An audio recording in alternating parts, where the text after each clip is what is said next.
Welcome to the third of YU Library's Fall Book Talk series. Rabbi Alan Schwartz will present his book, Conflict and Resolution in the Early Prophets. My name is Shalamis Hess, librarian and coordinator of the Book Talk series. Thank you, JB, for managing the tech aspects, as well as Hao Jang, Director of ITS at the library. I also thank Director of Libraries, Paul Glassman, for his artistic publicity of the book talks, as well as Svi Arigny and Chaya Sarakanter for helping to get the word out. And it certainly paid off. Incredibly, we have close to 80 registrants. Not all here yet, but a nice number. Tina Weiss, who is present, thank you for sharing your expertise on book talk zoomology. A few procedural notes before we begin. During our speaker's presentation, you may submit questions in chat. If you feel comfortable including your name before the question, please go ahead, though of course you may remain anonymous. We will try to get most to, all, if not all, the questions at the end of the presentation. To avoid background noise, we have muted everyone. I am very honored to introduce Rabbi Alan Schwartz, my former Rav at Congregation Ohav Tzedek on the Upper West Side, where he has served since 1988. He also served as president of the Council of Orthodox Jewish Organizations of Manhattan's West Side. Aside from his Bible expertise, which you will soon get a taste of, Rabbi Schwartz holds the Raymond J. Greenwald Chair in Jewish Studies at Yeshiva University, where he has taught since 1983. He has lectured extensively at elementary and high schools in the New York area and served as educational director at camps Morashah and Mesorah. Conflict and Resolution in the Early Prophets is Rabbi Schwartz's third book. The others are a scholarly edition of the Rokeach's commentary to the Book of Proverbs and the Four Sons Haggadah. He has also published curricula on biblical themes and contributed numerous chapters and articles to books and scholarly journals. A number of years ago, I participated in the Tismach Singles Tour in Israel. Well, actually, it was more like a number of decades ago, but we're not going to go there. As our tour guide, Rabbi Schwartz made the places and people of Tanakh come to life. Rabbi Shalom Karmi will lead the discussion. Rabbi Karmi is assistant professor of Jewish philosophy and Bible and former editor of Tradition. And now, Rabbi Schwartz and Karmi. Thank you so much. I will just like to thank you, Shalamis, for all your help in this endeavor. And I'd like to thank Alec for helping me put this book together, Alec Goldstein, who is here with us. And thank you, Rabbi Karmi, for being part of this event as well. Rabbi Karmi, you start. I'm glad to have been invited. It's an area that I have an interest in from a variety of reasons. Questions I'll ask you, some of them we've discussed already, so I have some idea what the answers are. It's a book based on research that you did some years ago. What I'd like to do is explain what you're doing in this book, what sources you focused on, and what the book would contribute both to somebody in the field and to people who may understand that these problems, these issues are important and who want guidance in these areas. So the origins of the book was a suggestion made by Dr. Schneur Lyman, for whom I wrote my master's thesis at Bernard Revel back in 1983. And he suggested that I look at some Tanakh journals for some ideas and topics. And I started with Beit Mikra. And what turned out, it started off as just an idea that I enjoyed, turned out to be something of a polemical nature. I saw an article in Beit Mikra from the 60s about a collection of violations of the Torah that the author tried to use to prove that the perpetrator did not know about the violation because the Torah hadn't been given yet. So I I knew the answers to all of his questions, and I knew that Chazal dealt with those issues. And I just said, if we can address those same points from a slightly different direction, then I think we can collect all of those cases. I didn't realize that I would find over 100 in just Yehoshua, Shoftim, and Shmuel. And in order to get into my collection, it has to be a clear violation of the plain meaning of the Torah, where the author does not in any way clarify that there's something wrong. In other words, if you didn't know the Torah, you wouldn't know that this person committed some type of infraction. I'll give a quick example. David is married to Michal. She becomes the wife of another man, Palti ben Laish, and then David remarries her again at the beginning of Shmuel Bet. So this is a clear violation of the Torah in chapter 24 of Devarim. The plain meaning is that if a woman is married to a second man in the lifetime of her first husband, she may never return to the first husband. And David takes her back, and the text is silent as to the fact that there was anything wrong here. So in other words, the story of David and Bathsheba does not enter this book, because at the end of that story, the author says, Vayas hara be'inei Hashem. It's clear to the reader that there's something wrong here, that there's something that violates the sensitivities of a Torah observance. So I found over 100 such cases in the first 3 books of Nevi'im Rishonim. I left Malachim out of this study because, by all means, by the time the author of Sefer Malachim, according to Chazal, is Yirmiyahu, by the time he gets around to writing his book, even the Bible critics admit that the Torah was known. So I kept that out of the study, and it was getting too complicated. It was this study engendered a follow-up because Rabbi Meir Orlean wrote his master's thesis, the same topic on Sefer Malachim. So all 4 books of Nevi'im Rishonim are now available, and so I began to cull this list, and it just if you're a careful reading of the Nevi'im Rishonim, shows up so many such examples. Shimshon is clearly the author of Sefer Shoftim is aware of a Nazarite institution, but the story is often oblivious to the violations that Shimshon commits against his Nazirship. One of the 3 laws of the Nazir is not to come near death defilement, and that's the main resume of Shimshon. He's death defiled all the time. That's what he's paid to do. He runs around killing Philistines. How could he do that if he's a Nazir? And the text is silent throughout the whole story. In fact, the angel never even tells his mother the instruction that he should avoid death defilement. It seems that the author of this story of the Nazir is oblivious to the Torah law. He is aware of some of the Torah law, but he's oblivious to that 3rd law regarding the death defilement. So I culled together these lists and categorized all of Chazal's resolutions. I showed that Chazal were very much aware of these violations. They reacted to them, and the most important point is that in order to lend credence to that reaction, they showed that the text itself has some kind of hint to the fact that there was something wrong here. I'll give just a quick example of this from something that connects to Nevi'im Rishonim. It's one of the chapters in the book, and it also connects to last week's Torah portion.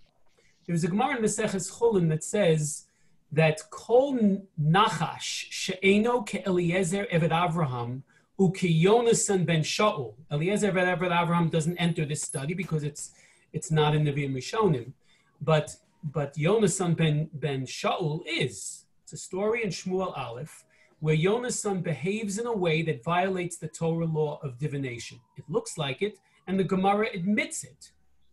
So a divination is where you determine what you will do based on either a determination that's not logical or beyond your control.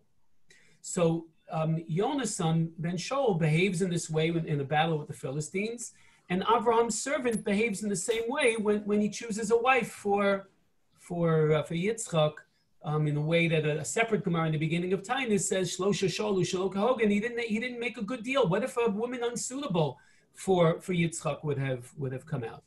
So and done what he suggested. So the issue is that, as the Ran points out in the Gemara in Chulin, that it's inconceivable to Chazal that in the direct commission of these two events, one where Yonasan engages in nichush against the Philistines, and two, Avram's servant engages in nichush to find a wife for Yitzchak, that they were both so successful. When Chazal found an aveira of something that's not some type of an infraction of the Torah, then they also had to find some type of reaction. I'll give just one other example, and then I'll let you ask the next question, Reb Shalom. Is that King David sends a peace treaty to a mission of peace to the Ammonites. He says that the father of the king that just died, he did me a favor that's not recorded, by the way, in Tanakh. But Rashi is in the Medrash is very clear as to identify these favors. But David sends a message of peace to the Ammonites.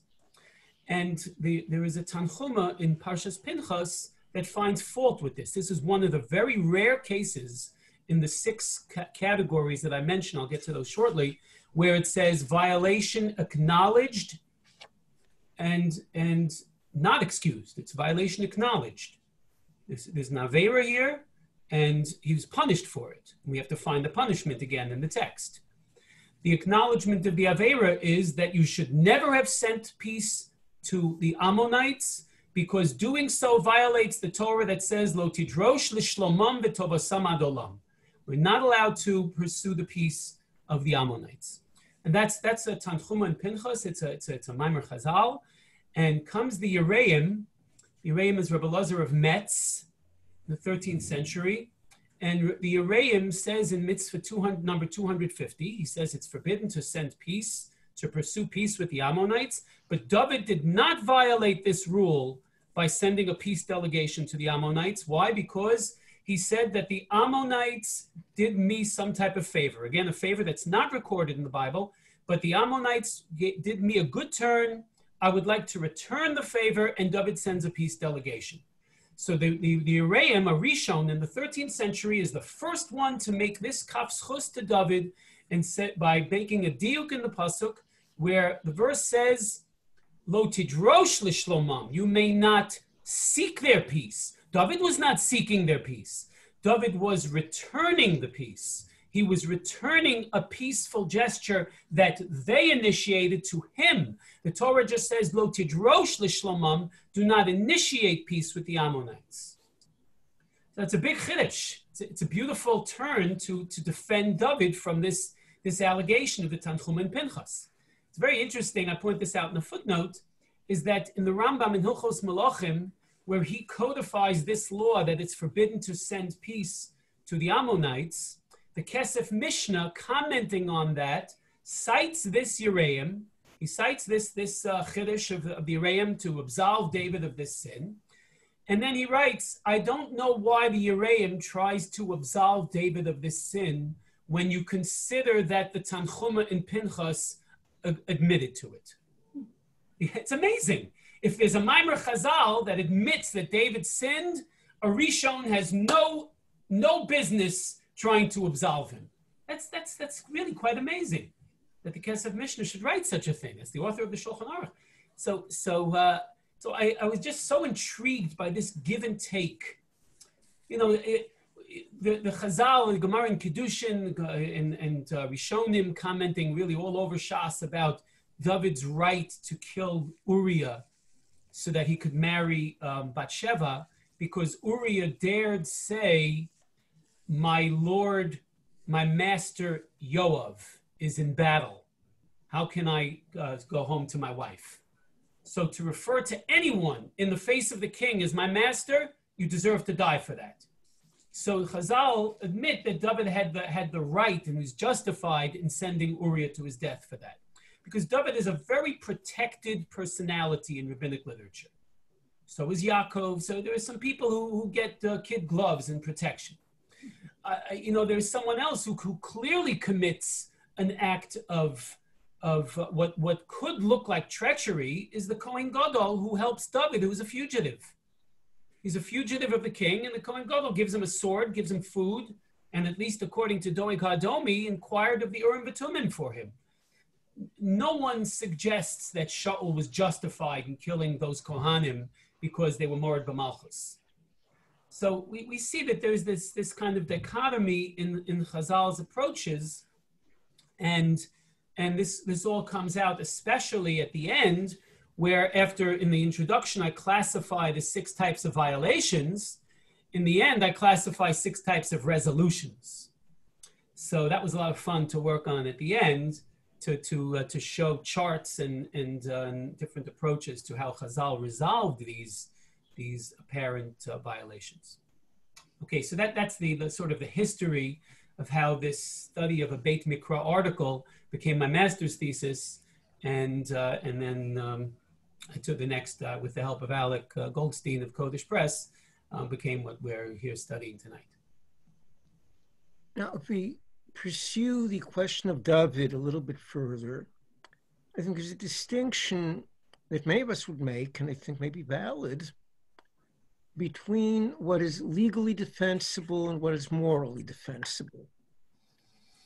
Because, yes, again, even though you don't discuss David and Bathsheba, somebody pointed out in the chat already, David did have a technical way out in terms of the adultery, namely the notion that everybody gave a conditional divorce, and he could wriggle out of the adultery problem in that way. Nevertheless, the prophet condemns him. Mm-hmm. So, first of all, there's a Tosfos in Bava Metzia. Rabbeinu Tam says that it couldn't have been a conditional divorce. It must have been a full-fledged divorce, just to comment on this comment, because if it was a conditional divorce, the very last thing that David would want to do would be to send Uriah home between his act with Bathsheba and Uriah's ultimate death, if that was to happen. Sending him back home puts a new date on that conditional get, and David sends Uriah home, as Rashi says, to make it look like he would be the father of this child that will inevitably be born 8.5, 9 months from now. It's amazing. The abortion lobby should use this story, because nowhere in any rabbinic source, certainly no pasuk in Tanakh, there was something called kos shel ekron. A woman could drink something and abort a baby. That's never an element of this story. No one ever suggests lose the baby or anything of that sort. And instead, David resorts to sending Uriah to a certain death. Now, to be sure, a king has the right to send anyone on a what you call a suicide mission, call it a difficult mission, to take a difficult hill or a difficult wall. It really makes no sense to send someone on the caliber of Uriah HaChiti. At the end of Shmuel Bet, it says David commanded an army of 1,100,000 soldiers, and Uriah was amongst the 37 top generals of those soldiers. Just do the math. He commanded an army of tens of thousands of people, and you send someone like that. It's like, you're playing Stratego and you're sending a 2 to bump into an unknown piece. You do a 9 for that with the old Stratego, I think. Anyway, but you don't send Uriah HaChiti to on a suicide mission. But the reader knows why he has to. But so it must have been a full-fledged divorce according to the text. Nonetheless, the point is that David spends the rest of his life atoning for this sin. He committed 2 averos. He broke up a home, so his home gets broken up for the rest of Shmuel Bet, and he did so with the sword of Ammon. So he will be chased by the sword for the rest of his life as well. There is a medrash in Medrash Shocher Tov that David wrote Mizmor Shir Chanukas Habayis LeDavid after realizing that the promise God made to him that he would build the temple would still be kept even in light of his infraction with Bathsheba, and that he wrote that in thanks that when he received the word that his son would still build it, and God told him, not only will your son build me the temple like I told you, but her son will, because I have accepted your tshuva. David did. I mean, this I think the real crux of this discussion goes back to Maseches Shabbos Daf Nun Hey, where the Gemara says, Kol ha'omer Reuven chata einu ela toa, Kol ha'omer b'nei Eli chatu einu ela toa, Kol ha'omer b'nei Shmuel chatu einu ela toa, Kol ha'omer David chatu einu toa, Kol ha'omer Shlomo chatu einu toa. For good measure, it mentions Joshiyahu. I'm not sure why he doesn't fit into these five, but all these five are really some very serious, egregious sins, and the Gemara explains away how each one of these five is not what you think it is in the text. So just full disclosure, when it comes to Bnei Eli, even Rashi admits that Bnei Eli committed the sin that's written in the text. When it comes to Reuven, somehow Reuven is somewhat more protected in Chazal. He's one of the Shiftei Ka, but there are some Rishonim. Look up some of the Rishonim, some of the Northern French Rishonim. Take what Reuven did as face value. Vayishkav es bilha, he did what it says he did. And if you say that all he did was to remove a couch from one place to move it to another place, it seems that Chazal gave him a pass on what's written by Yishkav es bilha, because what matters more was that he was tovea el bono shel imo, that he was pressing the honor of his mother, that Leah, his mother, should, even after all this time of playing second fiddle to Rachel, he will not have her play second fiddle to Rachel's handmaiden. And if I have to violate that handmaiden so that my father doesn't go near her anymore, so be it. So Chazal were willing to give him some kind of pass. I learned that story for the first time in third grade in Yeshiva Soloveitchik. And I'm not sure if Geveret Shisha in third grade was able to teach us 8-year-old boys but what Vayishkav es bilha means. And that's certainly not the first time in Bereshis where she would have run into a problem like that, right? She ran into a problem like that in Parshas Vayeshev, and she ran into a problem like that back in Parshas Vayera. But I think the agenda of Chazal is, I mean, what actually happened that day where it says Vayishkav es bilha? Did he sleep with her? And if he didn't, why would the text malign Reuven to such an extent if all he did was move a couch from one place to another? Look, sometimes you can say Elu ve'elu divrei Elokim chayim, but Reuven either slept with Bilha or he moved her couch from one room to another. But I think sometimes we can have our cake and we can eat it too.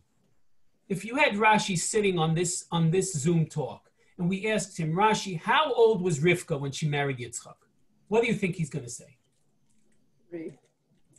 You're all going to say 3, right? Because Rashi writes that explicitly about 3 or 4 times in his papers. Yes. But I don't think he thought so. I don't believe Rashi thinks that Rivka is 3 when she married Yitzchak. I know why he says so a few times. I actually had this conversation with Nechama Leibowitz in her apartment shortly before she passed away. And we came to the agreement. I mean, she's the one who gave all the talking. And I said, yes. What is it? That the main point of Rashi is to connect the birth of Rivka to the death of Sarah. Like, many Mamrei Chazal that Rabbi Kiva died and then Rebbe was born. Rashi was born just after Benu Gershom died. Lo shoka shimsho shel blank, kfar zorcha shimsho shel blank. That Rivka takes over just after the death of Sarah. That makes Rivka 3 years old, if all those stories like Yitzchak Heinemann's Rikuza Alila in his Darkei HaAgoda, that puts all the stories together, and it makes for a beautiful drash that appears in Bereshis Rabbah and Koheles Rabbah, right on the heels of Rabbi Akiva building up his students again after losing 24,000 of them. The all is not lost because Sarah died. There's Rivka on the scene, and that makes her 3 years old. Also, the fact that Avraham goes to some action about having a child only 10 years after moving to Israel, but Yitzchak seems to be waiting 20 years after marrying Rivka. So Rashi says, well, she was 3 when he married her. He didn't go near her till she was 13. And then after only 10 years, then 10 years of being with her, did they realize they had to pray. Here's my proof that I think Rashi would think that she's older. Ready? First of all, there's a Gemara at the end of the first parak in Maseches Megillah that Rashbam cites that proves that she's closer to 20 years old. Put that aside right now. At the end of last week's parsha, Rashi says, when they ask Rivka, do you want to go with them? And she says, yes. Rashi on that pasuk writes, from here we derive that a girl should not ever get married until she says, I want to marry that one, and she gives her approval. That is not the case if she's a ketana. The Gemara says that explicitly. The very Gemara Rashi is quoting that says that that is only the case if it's a bogeres. So Rashi wouldn't be writing this if she's 3 years old. So Rashi does this kind of thing quite often in his Perush. I don't want to delve into this now. It's tangential, but it does go to some of the issues I deal with in this study. When the Tanchuma and Pincha says that Yiftach sinned in what he did with his daughter, right? I think that in Chazal I think are at odds about what he actually did. Rashi seems to say he actually killed her. Ramban says he actually killed her. But I think when the Gemara in Tainus says 3 people asked improperly and Yiftach was answered improperly because the worst case scenario is Yiftach. What if a Dover Tameh comes out? You're going to offer a camel or a dog or a pig up to God? Doesn't the Gemara know that worse than that came out? Right? The answer is that Yiftach never actually killed his daughter. But whatever he did, he sinned. And it says that he was buried be'orei Gilad. So the Medrash says, how is that a punishment? Yiftach is buried in 20 different places. You know how? How could you be buried in 20 different places? It says, anyone know the Medrash? Nifsaka mimenu aver. His limbs started to fall off one by one until he was buried in many different places. That's the Medrash's explanation for how we know that he did something wrong. Get back to where I started. How could Yonah's son be so successful as a direct result of nichush? How could Avram's servant be successful as a direct result of nichush? Violation of Torah. Tosfos gets cute and he says, all right, Eliezer was a ben Noach, but a ben Noach is also mitzuva on kishuf and nichush.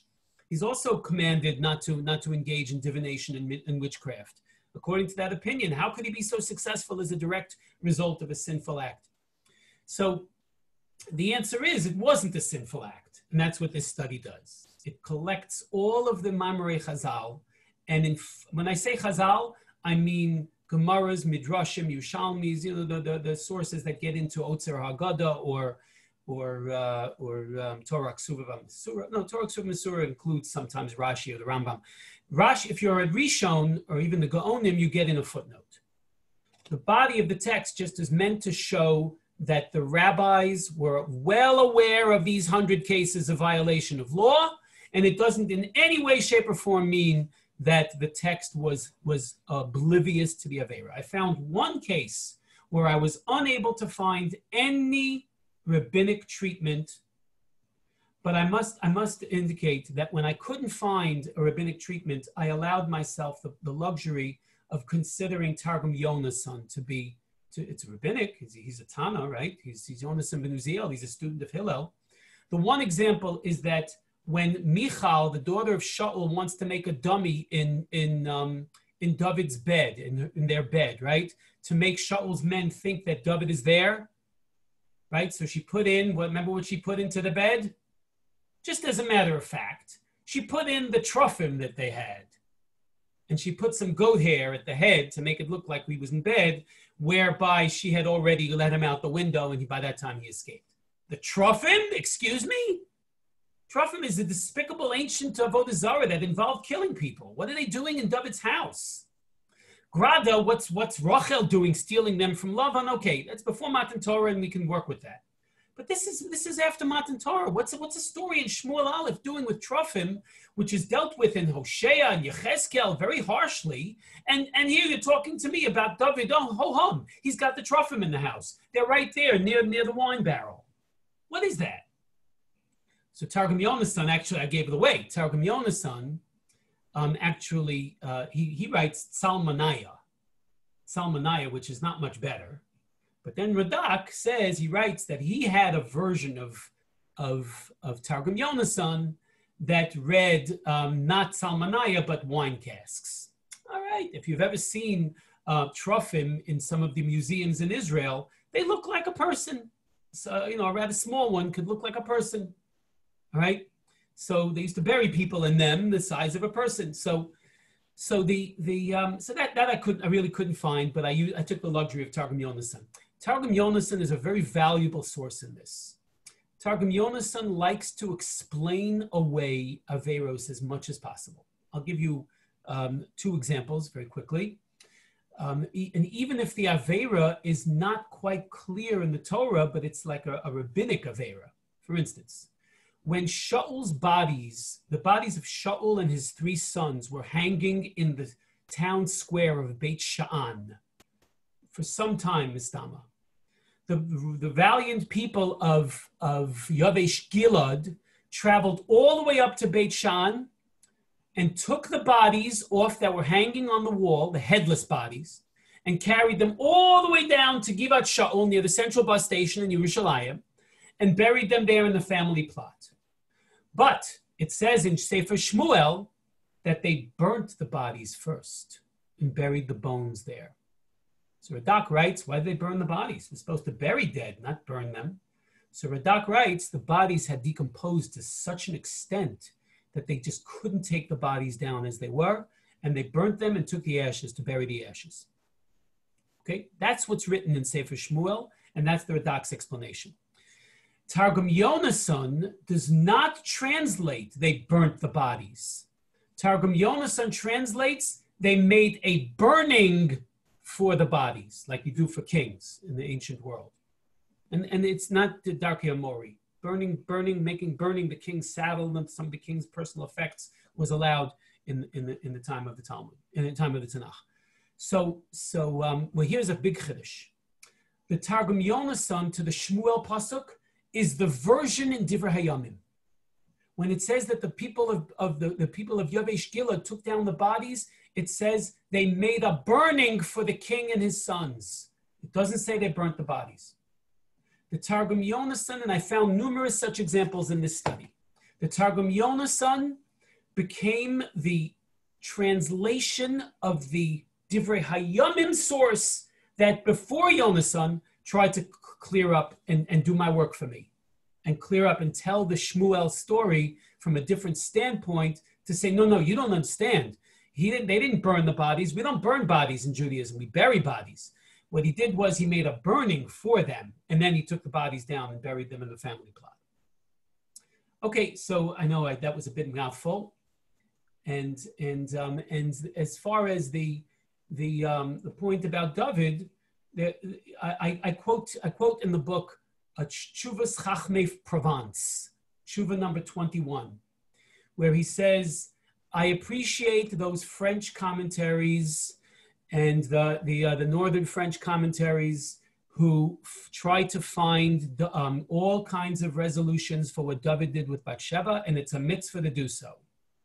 But ein mikra yotzeh midei pshuto, and David sinned. He was not punished along the lines of Shaul because he admitted his sin, and he did tshuva. And God needed him, so Hashem told him, Gam Hashem hebiras chatascha lo tamus, the prophet said, which implies that you should die for this, but you won't, because I'm waiting for your tshuva and I accept it. And you're going to spend the rest of your life doing tshuva. So the Haftorah we just read this past Shabbos is part of his tshuva, really, where his sons are going to fight tooth and nail to his last day. In Divrei Hayamim, the picture of the end of the life of David is of such virility. He's preparing the Beis HaMikdash. He's about to sing Mizmor Shir Chanukas HaBayis LeDavid. Vayivarach David es Hashem Meinei Kol HaKahol. And that's the end of his life. And in Shmuel and in Malachim, whose agenda is to finish off the Shmuel Bet story of the punishment of David for Bathsheba, he's this old frail man who's really not aware of what's going on in his own kingdom. Look at the picture in Divrei Hayamim of what David is. And it's one and the same of what I said before regarding Targum Yonasan. They want to show it from a different angle. Can they both be true? Yes, it can both be true. David had a profound, spending the rest of his life profoundly atoning for this infraction. And the Chachmei Pravan say, he did what it says, and he spent the rest of his life atoning for it. He's a regular person. In Daf Chav Aleph in Meseches Yuma, the Gemara says that David was not anywhere near the moral specimen of Shaul. Shaul was ben Yomo, ben Shana Shaul b'Malchot. The Gemara darshans Shmuel Aleph Perek Yud Gimel as if to say that Shaul had the innocence of a 1-year-old until he didn't, because he was so sure of how righteous he must be that he couldn't see himself doing anything wrong. That's why Chazal say, Ein Mashiach ba, Ein ben David ba, Ela im kein yeshlo kupa shel Schwartz emunach mitzavaro. Mashiach must have what would be a proverbial can of worms around his neck, or bones in the closet, however you want to say the idiom. Because then he knows that he can't lord it over others. He has to be, he's a regular person, Mashiach is. If you behave like Shaul, your kingdom will be lost for smaller infractions because you don't know how to atone. And David manages to atone for much bigger infractions. That's our way. Okay. There are two minor comments that came up on chat. There may be people here who don't know exactly the exact meaning of the phrase Kol Omer Ploni Chata Eino Latoeh. And there's also a question, what exactly was the nichush of Eliezer? Okay, so Kol Omer, there's a Gemara in Daf Nun Hey in Maseches Shabbos that speaks of different biblical characters and of them who seem to have sinned, some quite egregiously, like the sons of Eli or the sons of Shmuel, and the Gemara absolves them of this infraction. Now, Reuven and David and Shlomo probably, but certainly Reuven and David are protected characters. We're going to go out of our way, the Rashis of the world, and even the Ibn Ezras of the world, to present them in as good a light as possible. But the Bnei Elis of the world and the Bnei Shmuels of the world, there's not as much at stake. So that's what the Gemara means, that if you say these people sinned, you are making a mistake, right? And okay, so that's just to answer that question. And nichush, the definition of nichush, it's a violation of a verse in Parshas Kedoshim. It says lo sanachashu, the lo sa'onenu, and these are types of superstition where you determine an important decision based on details that are out of your control and that are illogical. In other words, if I'm deciding whether to have a picnic tomorrow and I can't decide whether to have it or not, and I say if it rains, I won't, and if it's sunny, I will, that's not nichush. But if I say, I'm going to look out the window, I really don't know if I should go out to this picnic. And if I see the first car that passes by the street is a domestic car, I'm going to have the picnic. If it's a foreign car, I won't have the picnic. So that, and that's God's way of telling me what to do. That's nichush. Don't do that. The poskim discuss these things. I know there's something called the Goral HaGro, where you open up a Chumash 7 times, and then the 7th page is supposed to tell you. That's because the Vilna Gaon could get any message from any page in Tanakh for any situation. But to say, if a woman is not sure to date this person or that person, and she's going to say, well, flip a coin, heads will be Yaakov and tails will be Yitzchak. I don't know.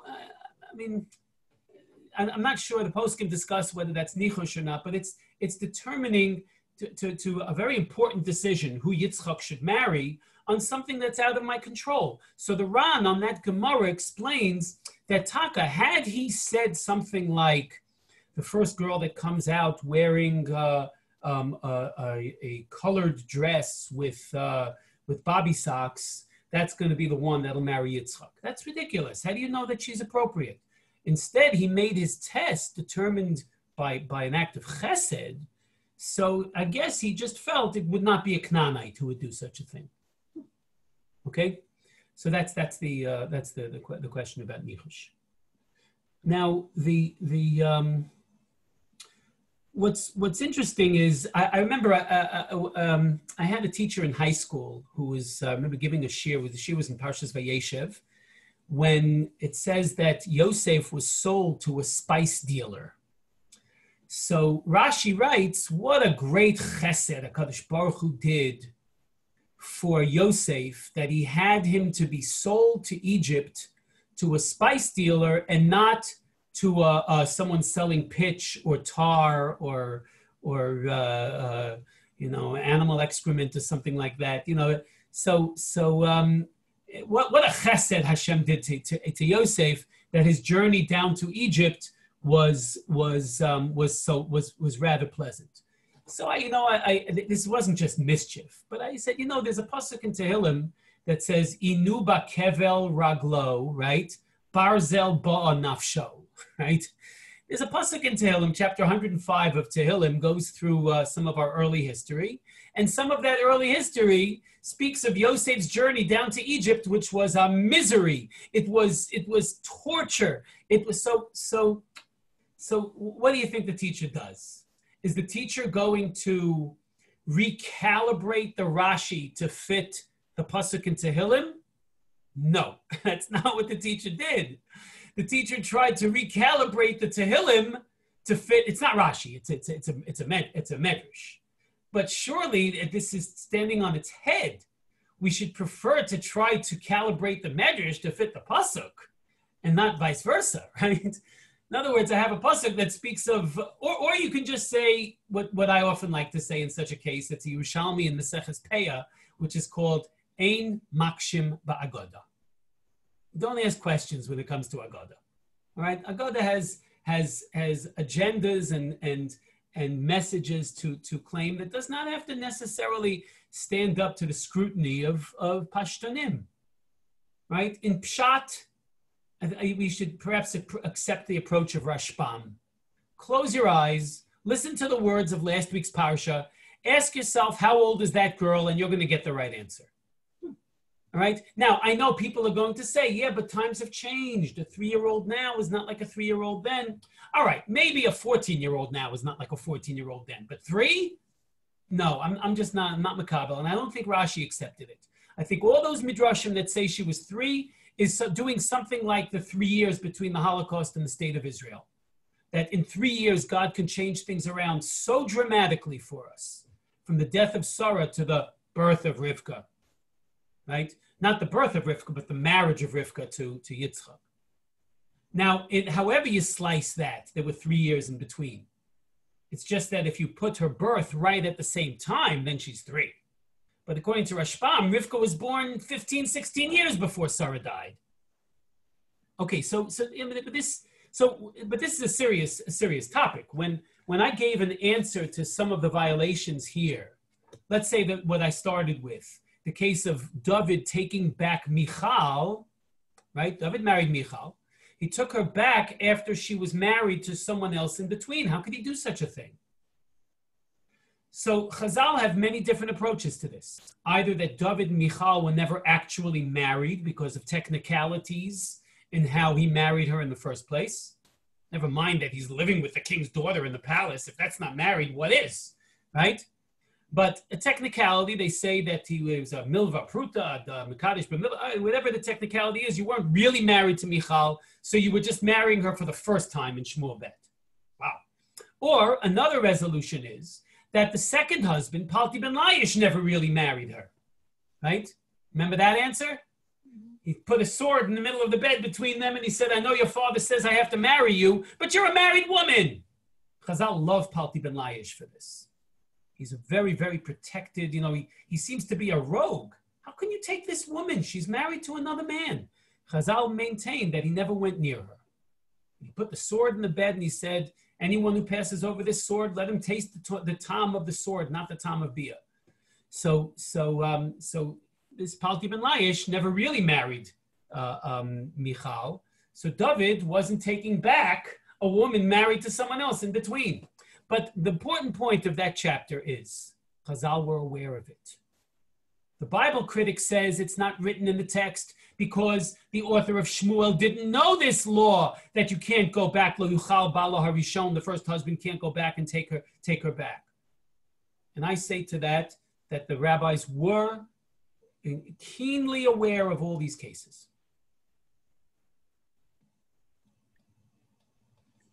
Yes. I think that a lot of what you've been touching on presupposes the difference between Pshat and Drash. And I think you already in the last couple of minutes started to elaborate on that. But I think for some people didn't take my courses or your courses. Because it's up, again, is it one way or the other way? And as somebody put in the chat, if Rivka was not 3 years old, according to Rashi, why did Rashi say that she is? So for this, I alluded to a book that deals with this kind of issue. It's called Darkei HaAgada by a man named Yitzchak Heinemann. It's written in very difficult Hebrew, but I teach it in my intro classes, and he divides all of rabbinic literature into 5 categories, all midrashim into 5 categories, and he points out that there is even a third word that Dr. Karmi mentioned, pshat and drash. Pshat means the simple meaning, the outer layer of lahafshit, an animal, means to skin the top layer of the animal. So the pshat is just the outer layer meaning. The drash is doresh, lachkor, the darash to v'chakar, to go deeper into the meaning. But Heinemann says there's a third operative word here. It's called mashma'ut, mashma. Mashma'ut means the verbal meaning of the word. So it's important to know pshat, mashma, and drash. And Rashi concentrates on that mashma'ut, especially in a book like Shir HaShirim, where he writes ein mikra yotzim b'dipshuto umashma'o.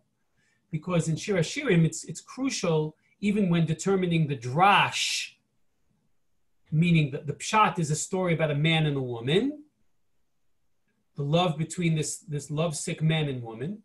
The drash is about the love story between God and his people, the woman being the people, the man being God. So you see that there's the pshat and there's the drash. What, if you very famously, Art Scrolls just translates it without any of the more racy descriptions. He just translates the drash. To Art Scrolls' credit, they put the pshat at the bottom of the page at least, but I'm not sure if Rashi would have liked that. Rashi says, if you don't get the mashma'ut of Shir HaShirim, which is still a man and a woman, you'll lose the flavor of the drash. So I think one of the best ways to explain this, I think, is in humor or in advertisements, right? I remember taking a writing course at YU, and some of the course was on advertisements, and he showed us an advertisement for vodka. It says, this vodka will leave you breathless. Now, what does breathless mean? Breathless can mean a lot of different things. What's the pshat of breathless? Oh my goodness, this vodka is so good, I can't catch my breath, it's so good. It's breathless, right? It could also mean dead, right? If you're dead, you're breathless, but why would they want to sell vodka to people who want to die drinking it? I don't know, that's stupid. Rather, breathless, this is what I didn't know this about vodka, but if there are any vodka experts here, that vodka is one of the only alcoholic beverages where you could drink a lot of it, and you can, if it's very good vodka, it's not detected on your breath. You get it? It'll leave you breathless. It's so good. Now, would everyone here agree that that's like a drash of the word breathless? Sometimes you have to be more informed to know what it means even. But what's the intention of the author? The advertiser may know exactly what he's doing. Right. So communicating at 2 levels. One level for the non-experts, and at another level, he is also appealing to the person who really gets the other meaning. Right, which is why Rashi cites this pasuk in Tehillim Samach Beis so often. Achat diber Elokim, shtayim zu shamati. God says one thing, I hear 2 or 70 things. Because if it's coming from God, surely, I mean, if Shakespeare Hamlet has 20 different pshatim to it. Which is the real pshat? I don't know. Do you have to have the author to get the real pshat? Does someone's ingenuous drash of Hamlet now but all of a sudden become the intention of the author? This is a monumental point that deserves, that has whole books written about it, especially when it enters the realm of halacha, right? We're staying relatively parav here. There's not a whole lot at stake here. But in a system where the halacha derives to take today's daf, for goodness sakes, but how many sprinklings on the mizbeach based on the missing vav in the word karnos in the Gemara in Zvachim and Daf Lamed Zayin. So I mean, it's like so. How many vavs are in the word sukkos or in the word kapos tamarim determines how many lulavs we take and how many walls we need in the sukkah. So if that's the case in halacha, we're getting off easy tonight. And there's not as much at stake, but still. Because I never mean in this study to move away from the simple pshat of the storyline. The purpose of the study is to alert the reader to the fact that Chazal were aware of these issues, dealt with them. Some of them are more convincing than others. The one about Yiftach losing his limbs one by one is not really very convincing. Of course, the greatest punishment is that he had to live without his daughter. Right? I don't believe he killed her. I believe he sent her away to live in seclusion. And when he said, the first thing that comes out of my house will be Kadosh Lashem V'Ha'alisi Allah, that the Vav is the Vav that indicates the word or, not the word and. There's two different possibilities. If it's an animal, then I'll bring it up as an upbringing. If it's a person, then it'll be Lashem. And Yiftach's mistake, Ramban is very much against this parish. He cries against it at the end of his parish to Sefer Vayikra. And he says that I'm against it because it smacks of heresy. If he sent her away to live in seclusion, that's not the Jewish idea of holiness. Shmuel was also told to be holy by his mother, and he had a family. He was part of the community. In fairness to Ibn Ezra, who writes this, it's not Ibn Ezra's mistake. It's Yiftach's mistake. Yiftach had a misguided opinion of what it means to be holy. So sometimes in this study, I'm sorry to cut off now because I think we want to end this part of the program.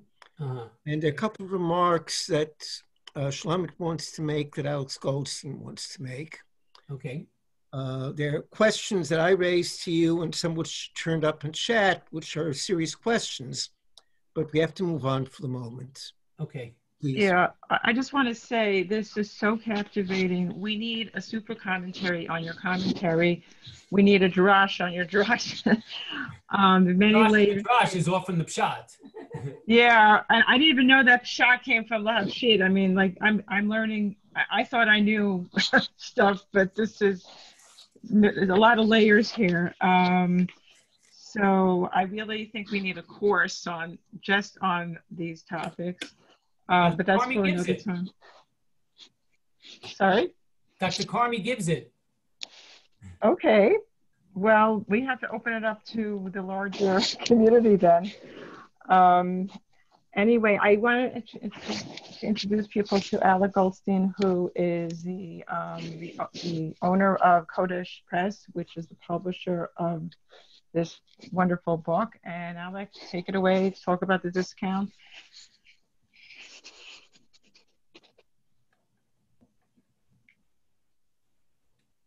Got it? You're not loud enough.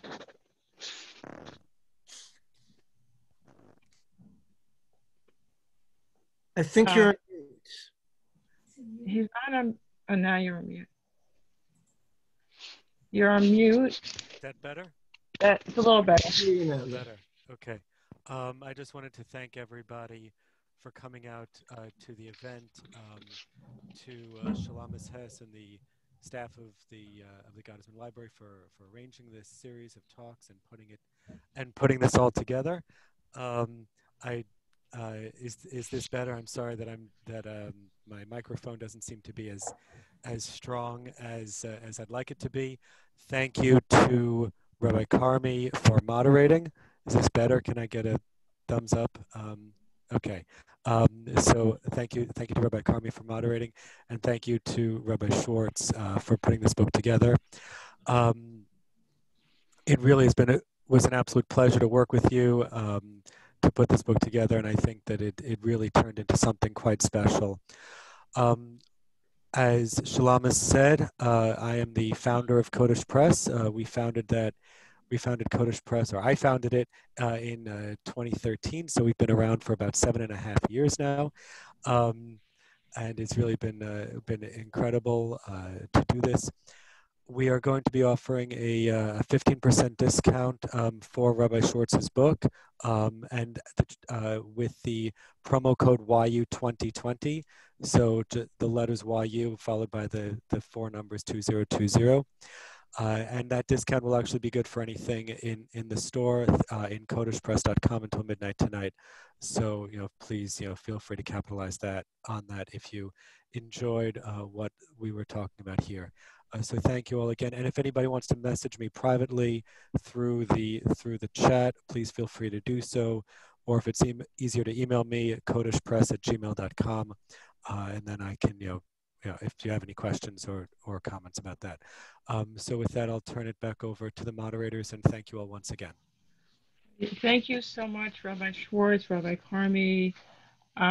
This is an unbelievable crowd. Thank you all for coming. And I will be sending to all people who signed up information about getting the book, getting the discount.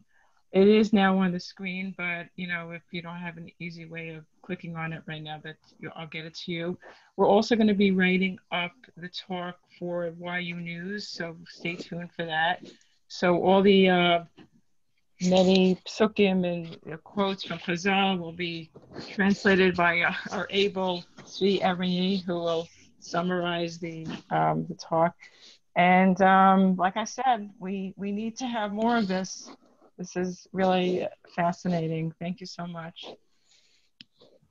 Be well, everyone. Have a good night. Thanks so much for coming on. Okay. Good night. Not everybody.